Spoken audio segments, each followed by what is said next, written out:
Bonjour à tous et bienvenue dans cette revue de presse, aujourd'hui dominée par l'actualité autour du Kosovo. Hier, un grand pas a été franchi vers une plus grande reconnaissance de ce jeune pays. La Cour internationale de justice a en effet estimé que la déclaration d'indépendance prononcée en février 2008 n'était pas illégale. Par cette décision, les juristes de La Haye renforcent cette république naissante. Le Monde qualifie la résolution de victoire pour la capitale kosovare, une victoire fragile puisque l'avis de la Cour n'a pas force de loi, ce que la Serbie ne manque pas de souligner. Pour Belgrade, la partie se jouera réellement en septembre à l'Assemblée générale de l'ONU.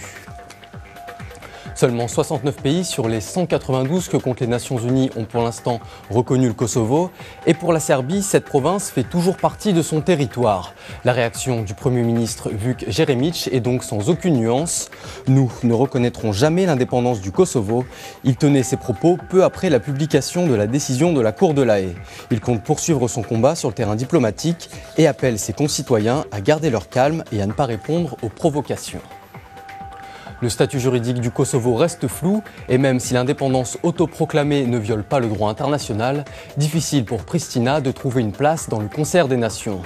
Dans l'édition en ligne de Courrier International, un ancien ministre roumain des Affaires étrangères pose un regard sceptique sur la décision de la Cour de justice internationale. Pour lui, on ne peut pas dire que le Kosovo est un État à part entière. Son pays fait partie des 5 membres de l'Union européenne qui refusent de reconnaître l'indépendance des 2 millions de personnes qui peuplent le Kosovo.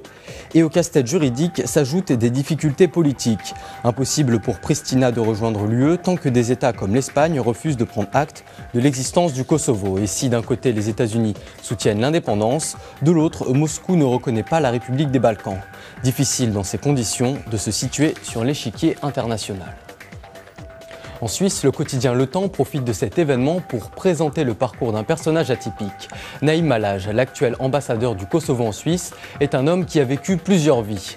De la prison à l'ambassade, le journal revient sur l'itinéraire de cet homme de 42 ans, arrivé en Suisse pour chercher l'asile en 1990.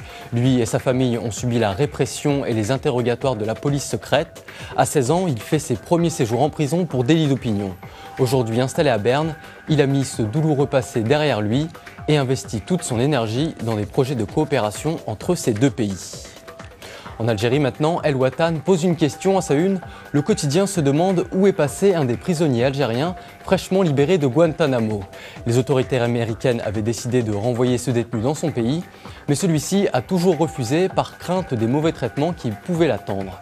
Transféré le 18 juillet, Abdulaziz Nagy n'a toujours pas refait surface et le journal émet 2 hypothèses, soit il ne veut pas se montrer, soit il est tenu au secret et interrogé par les services antiterroristes. On ouvre une page culture maintenant avec le nouveau coup marketing du chanteur Prince. L'artiste en froid avec l'industrie du disque a choisi un mode de distribution alternatif pour son nouvel album intitulé 2010.